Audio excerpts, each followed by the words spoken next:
itself. Logan. Yeah, sure. So, Yeah, Uh, you also notice that most of these the new atheist apologists who try to tackle these arguments haven't read a single book on it, like Genetically Cloned Skeptic and Rationality Rules.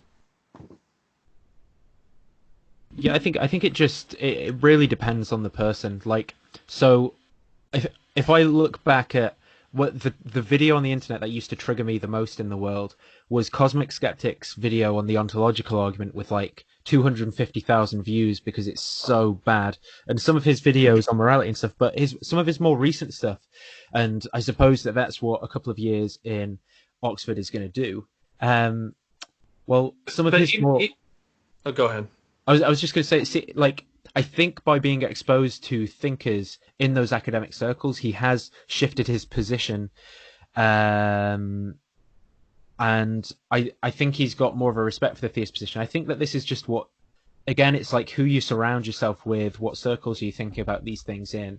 So if you're just in an echo chamber of, um, like village atheist kind of thing, then that's what you're going to get if inevitably kind of.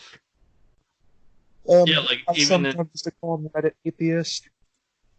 even in Oxford, he still managed to do a video while misrepresenting the shit out of what the church fathers said about ignorance being a virtue. Like that's not what they said at all.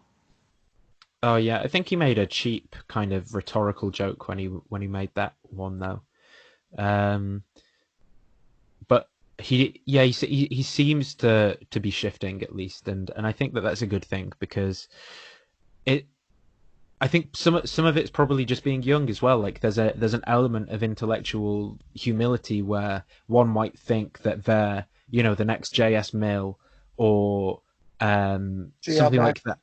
Yeah, and it's like when you really get in, you realize just how vast. Like I had a reasonably good high school education, but you compare yourself to some of these people who are like someone like Nietzsche and the languages and history and stuff that he would have known by the time he was my age. I'm like, I don't know anything really, and you realize how much you've really got to contend with before you're even you're even really thinking about stuff clearly or like before you're even in the same realm to be putting some of these ideas out there. And I think some of these guys have that intellectual humility more than others. Some of them think they're the next Aristotle or whatever, and I don't know. I don't think that people are going to be watching like weird YouTube videos that badly cover philosophy and changing the world through that form of knowledge. But I don't know.